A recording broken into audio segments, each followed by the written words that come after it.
gonna start with just a block of mild steel. Oh, it's about 6 inches. I think it's 3/16 inch thick. And we're gonna turn that into that. You can do this with high carbon steel. You know, trying to keep the cost of these little objects down. We're just gonna do mild steel. They'll still cut just fine. You can open boxes, cut food, whatever you want to do with it. It's just, you know, it's low carbon steel versus a high carbon steel. I'm just gonna lay out the pattern. I'm gonna do it the quick way. You can forge the spot I'm about to do, which is separate the blade from the handle by doing half face blows. So you'd heat it up and you would hit it down, hammer halfway on the anvil. In fact, let me show you. I'm working on a dragon. I need to step down up here, so I need about right there, and you do half on. And what it does, it creates a little step down. So you can do that on this next spot. It's just some people can't hammer that long because it is a lot of extra work. So I'm just gonna draw it out and cut it with the angle grinder, just a little notch, and you can forge the tip from here all the way down to get a lot more length. Just some people, like I said, can't hammer that long. So just cutting this off at an angle, which somewhere about like that, cut that off, and then we'll forge that backwards into the tip. So then I'm just gonna mark this 6-inch piece, 6.5, so I can make a little bit longer handle. So we'll go about 3.5 inches. You don't want to go more than like halfway, and then just kind of notch it out. Okay. So people look like almost like a Viking sack. So what it kind of looks like, Right. but it's not going to be a sack.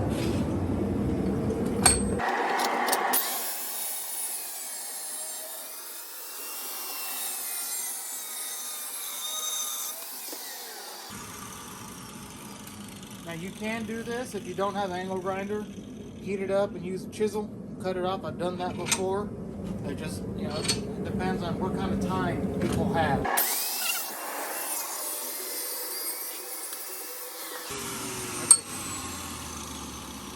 So you can hold that and just keep smashing all that down. This would be rounded because the anvil surface, it kind of doesn't cut it, it pushes. So this would be rounded, and I like to keep it nice and square, so that's why I cut in. But you can do it either way. This is just a quick way of knocking them out if somebody doesn't have a lot of time. And now we're just gonna heat them up, and we'll start on the blade first. So see on heat. All right, now we're gonna start forging the tip back on itself. That looks like a Viking sack, but we don't want that. We're gonna come up here and just start knocking that tip down. Working on the sides as well. Coming over to the corner side of your anvil, the edge, so you can really get past your anvil to knock that tip all the way down.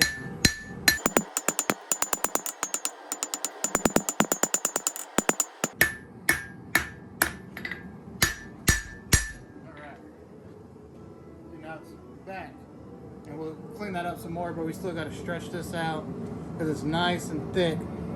So we're going to start using the horn of the anvil and then really stretching it out to create the distal taper where it's fatter and then tapers down. So now we just got to heat it back up. That way y'all can see. We're not going to stop it, we're going to just let it go so y'all can see how long it takes each time for it to heat up. So you wonder why the video seems like it's shorter than it should be, it's because we edit out a lot of the reheats.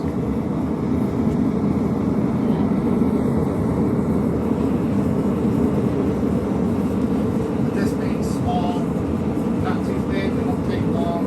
Bigger projects like the vertical spikes, it takes a lot longer to heat up.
said, work on the horn.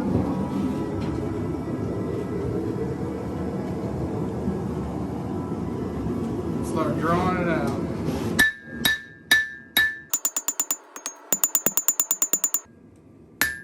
What that's doing is creating, see how it's thicker, now we're getting more to a taper.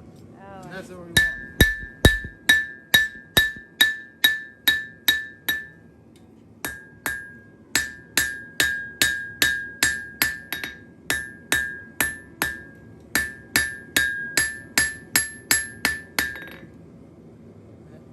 Nice and thick, taper, taper, taper. I'm gonna do it one more time. Just to make sure I can stretch it out as much as I need to.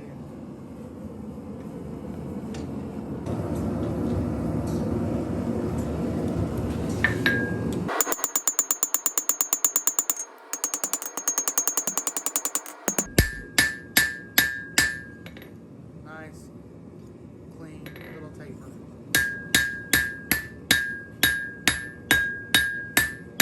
Now I'm going to heat it up and I'm going to start doing the beveling, which is setting the edge profile. And you don't want to keep it flat. You have to tilt it up a little bit so this side will match with the other side. Your hammer and your anvil. Don't leave it flat, tilt it up, and just start working along the edge. You may have to come find a spot on your anvil and your hammer have room to pass. Then you do the other side, same thing. You have to find a spot.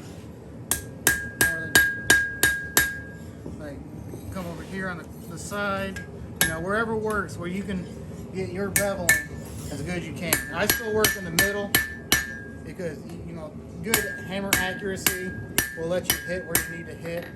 So we're just going to start beveling for a little bit, making it nice and straight, and then we'll flip it around and start working on the handle.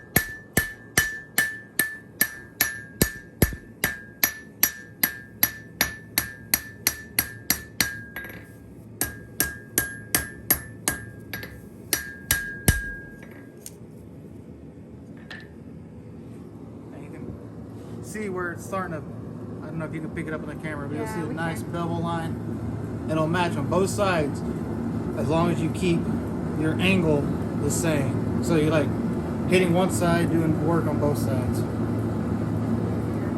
Okay. I'm going to heat it up, straighten out the spine again. You saw me throwing water on the anvil. That's just the old Japanese technique Yeah. that I learned. That it just helps blow scale off from steam and impact. It just pops and blows the scale off. So. All right.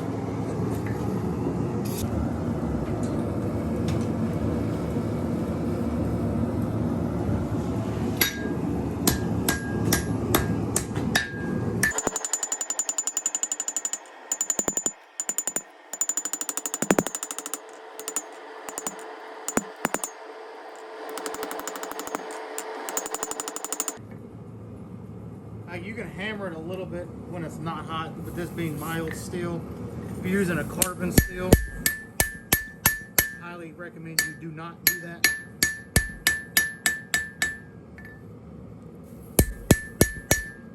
I'm not happy with that. So now we're just going to flip it around, start drawing out the handle. But yeah, you see a nice taper, Yeah. nice wide blade, nice bevel going. So spin it around. If you don't have tongs, you can use vice grips. I tell that to a lot of people. So we're just gonna heat it up, and like in the beginning, we're just gonna start smashing this, working on the sides. Because when you hit down, top and bottom, it upsets the material and it gets wider. So then you gotta forge it back down to the original thickness, and then keep going. Okay.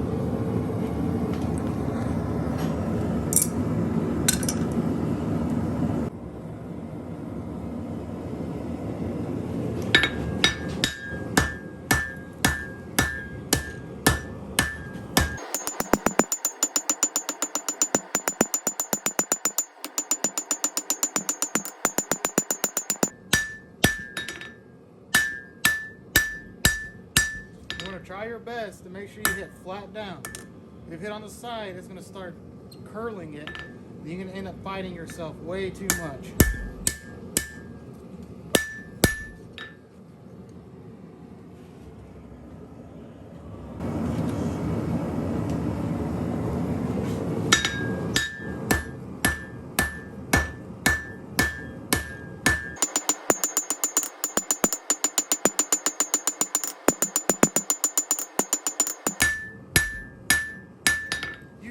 Also use the horn to draw it out, and can go quicker. I don't like to do that till I get kind of the same thickness, because that really tends to wobble all over the place.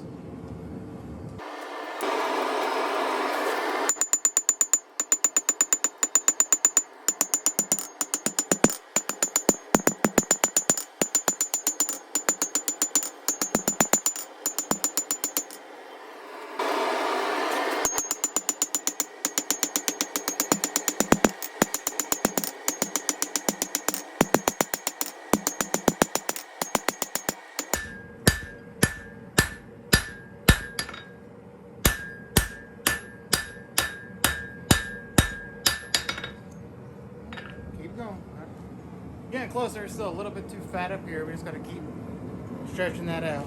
And right now, roughly 7 1/16 or so. We need to at least get about 8 or so, maybe. Still plenty thick here. So you just keep drawing it out until you get it long enough. I mean, you could bend it now, but you'd have a short handle. So we're just going to continue to draw it out.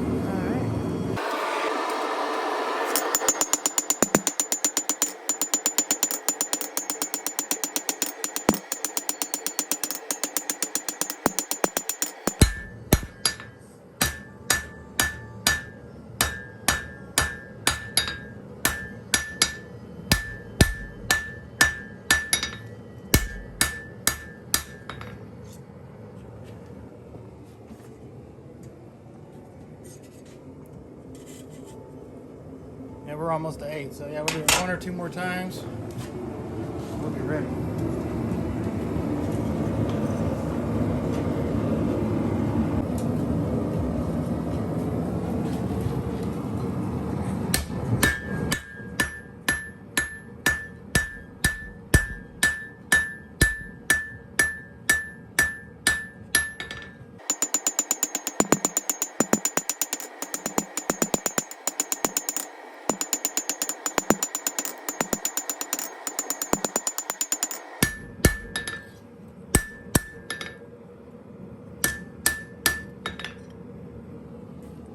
I'm happy with that.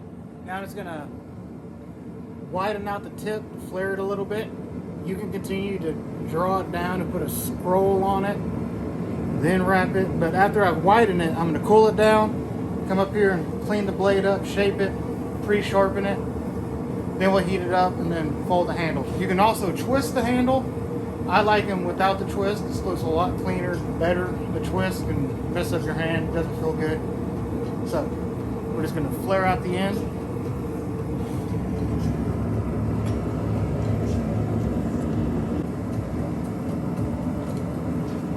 Now just using the rounding hammer, just kind of hit on that end, kind of work it to the sides.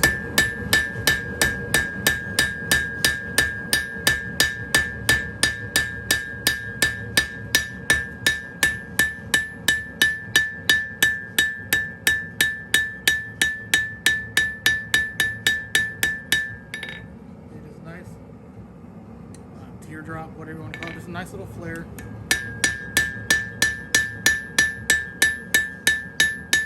When it cools down, you can hit it lightly and planish it.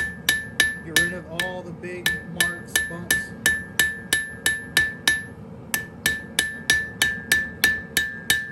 Keep it nice and smooth.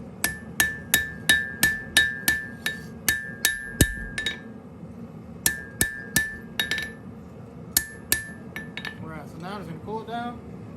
You can see, like, I come up here and clean this back edge up, cut it, grind it straight, smooth out the edge, pre-sharpen it, and then we'll go from there.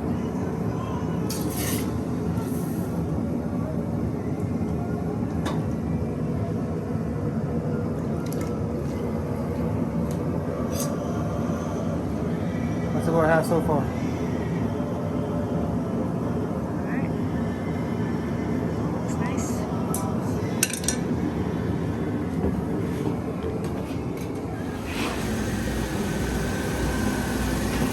You don't have to have a grinder. You can use it, you know, as a file. Yeah. This is just an electric file.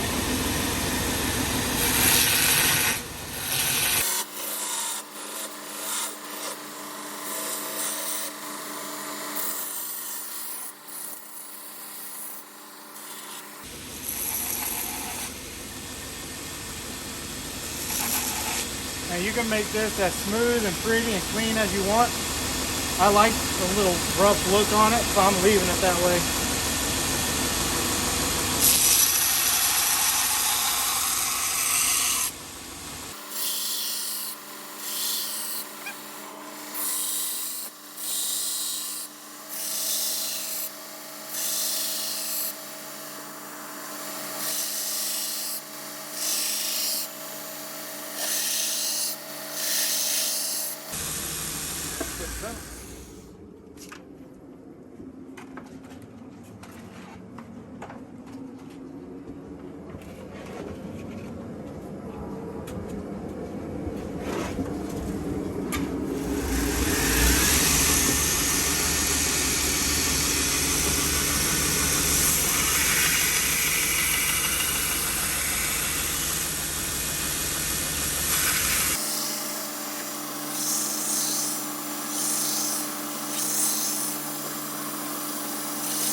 I'm happy with it. So, now heat it up in the handle.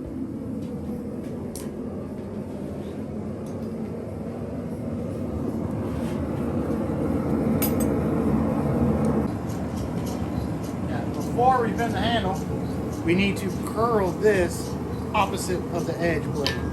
So you can use your horn, because that's going to be like the finger guard. Not too much, just about like that. Now we'll heat it up and wrap it around.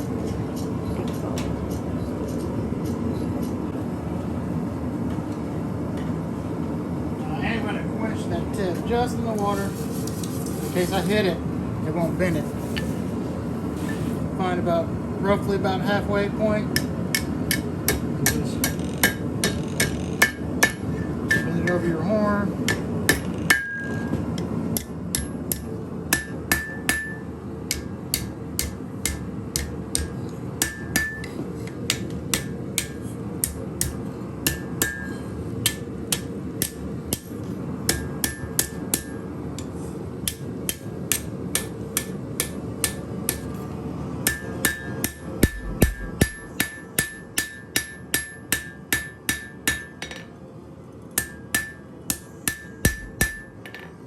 May close it up just a little bit more. You can leave it not touching, or you can hit it forward.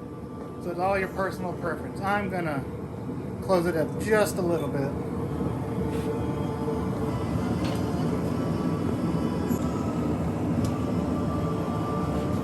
It's a lot of just playing around with it till you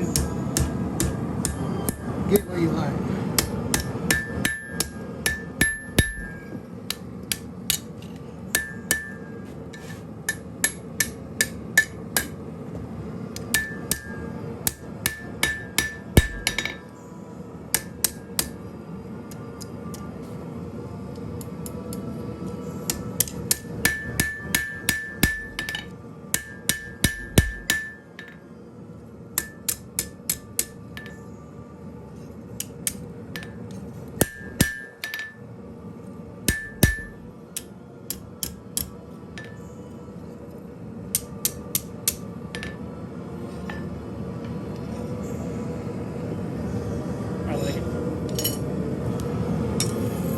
That's pretty much the forging is done. Just did a final check, make sure everything is straight.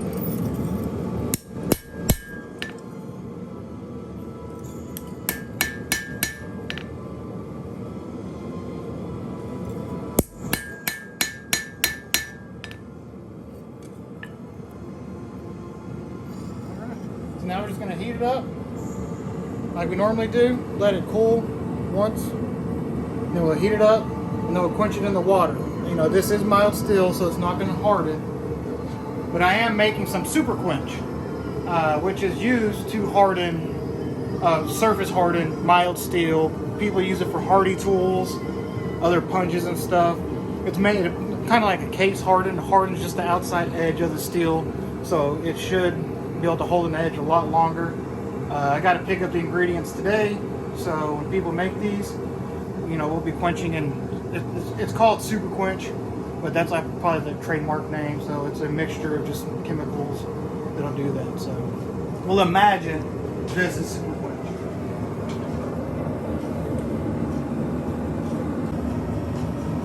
So now we're just checking with the magnet. Make sure the blade is not sticking. It does not stick. So we're just going to let it cool, but I'm also going to start brushing some of any loose scale off.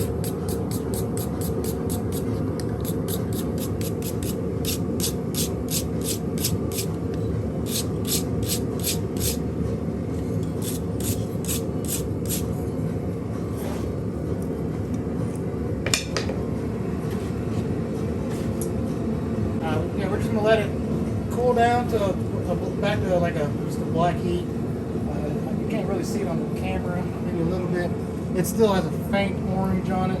You know, it's kind of bright in here, so I can't tell, but if you find like a nice shadow spot, Oh yeah. you'll see it's still kind of Yeah. orange. Oh yeah, definitely. So we just let it go back down to a black heat.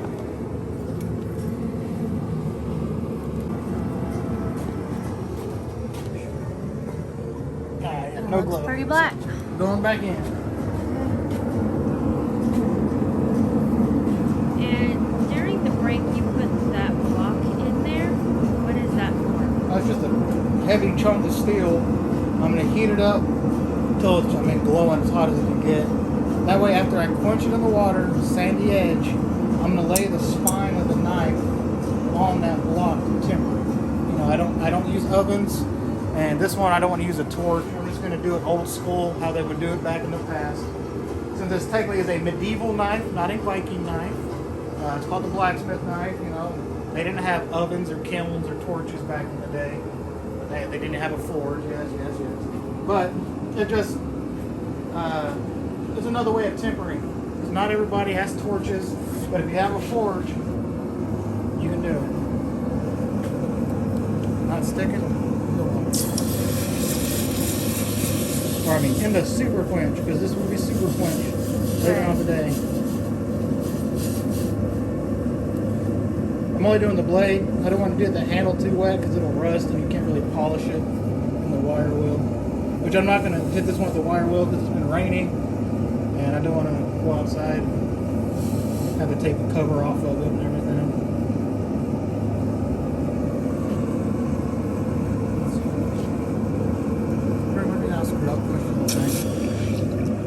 I'll just dry it off real quick. Okay.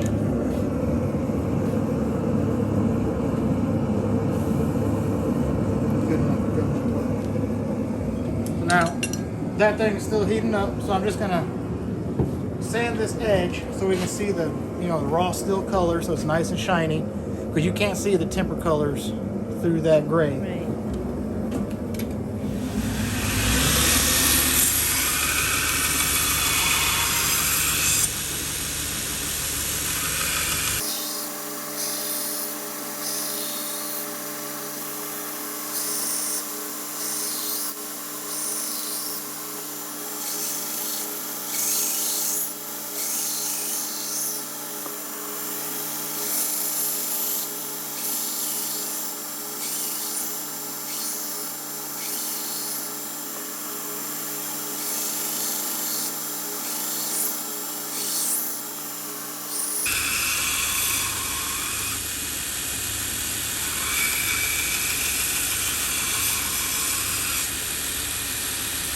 good enough enough. And the hand fits good in the hand. Everything looks good. So, of course, if you do this out of high carbon steel, it would be very brittle at this point. So you'd have to be careful you don't slam it on the anvil. Maybe even if we quench it in super quench, the edge, you know, it might be hard enough that it might damage. So you got to be gentle until you temper it. Which, not quite there yet. Let me scoot this over a little bit.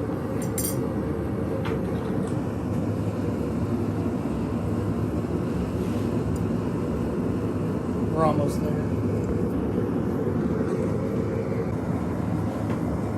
It should be hot enough. It may take 1 or 2 times, but what you don't want to do is put your tip directly on it, because it's so thin that it'll just temper really fast. You're just watching that shiny edge. Heat that blade up, transfer the heat down through the edge.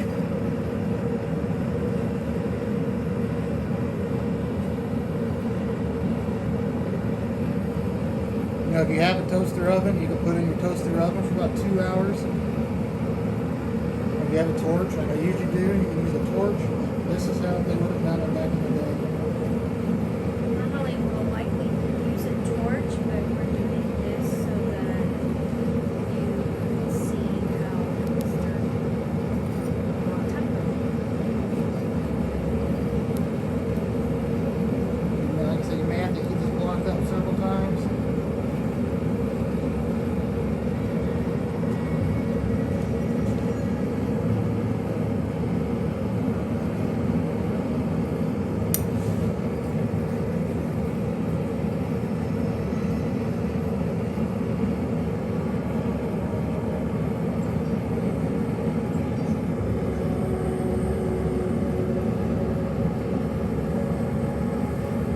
The block is still glowing. It just looks like it's orange on the phone, but it's actually red, orangey.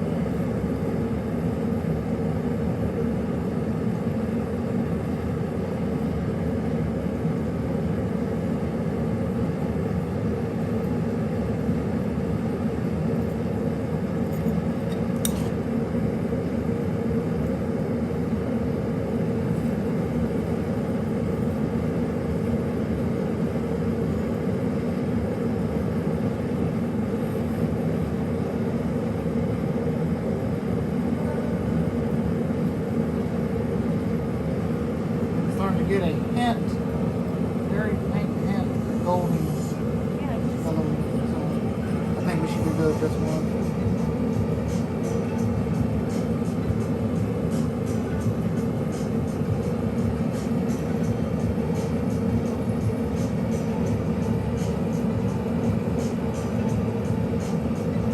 You can kind of see it right there. It's starting to come through brown.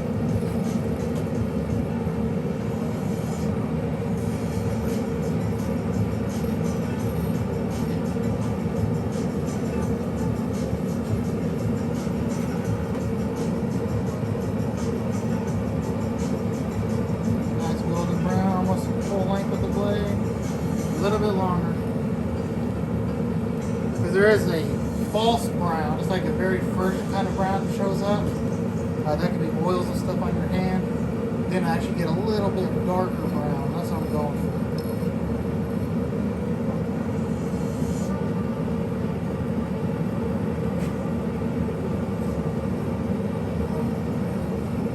I've done my swords this way. It just takes forever.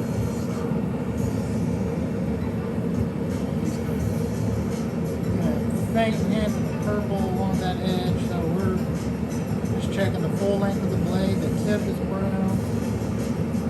So that is it. So now we're just going to dunk it in the water to lock in that temper, or else it'll continue to heat up and reduce the temper more, which we don't want that for a short blade like this.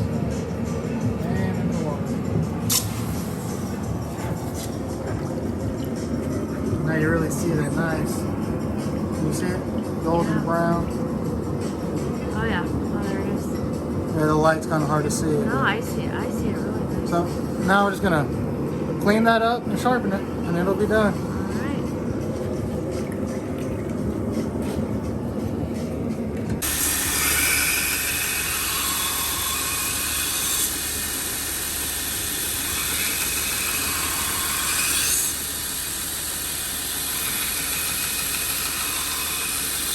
I know some people like to wear gloves, but after you temper, it's best to do this without gloves because you want to be able to feel it getting hot. Because with it being really thin and it gets with gloves on, you can't feel how hot it is.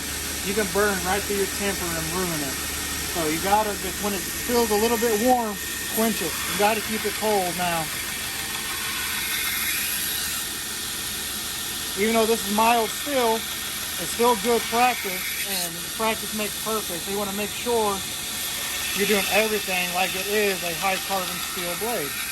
Keep it cool. Be gentle with it. Don't drop it. Don't hit it with the hammer after it's been quenched in the water. Just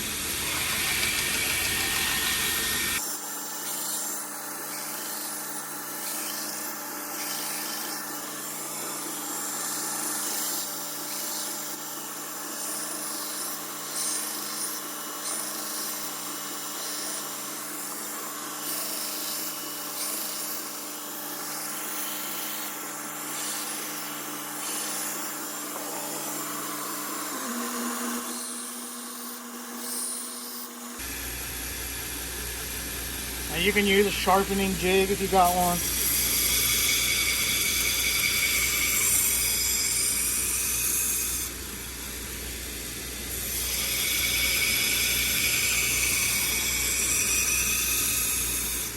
File, angle grinder, whatever. Use what you have.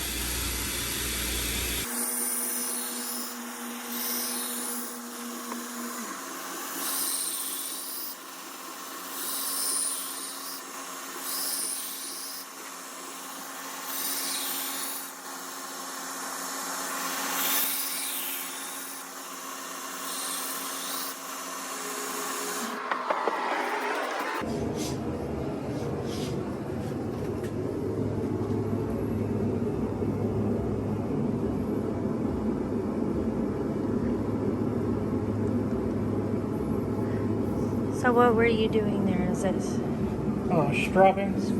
Just taking out the burrs on the edge. got it? Yeah, it'll cut. You know, with knives like this that aren't made out of like super high carbon steel, you know, you don't want to have them, the edge profile so thin like you would like on a hollow ground blade or whatnot, because they just don't have the strength to support that fine edge. So I keep them more a blunted edge, you know, obtuse edge. It's still sharp, it'll still cut. It's just it doesn't have that support. But you can get them sharp enough to cut hairs. That'll be great for opening boxes or whatever. So Great. Could you put it next to the first one that you did?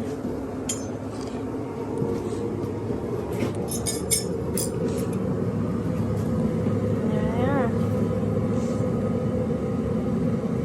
Alright, this video is like kind of a two-part type thing. Not two parts, but two reasons. One is if you are a blacksmith and you want to learn a project, kind of how to do it.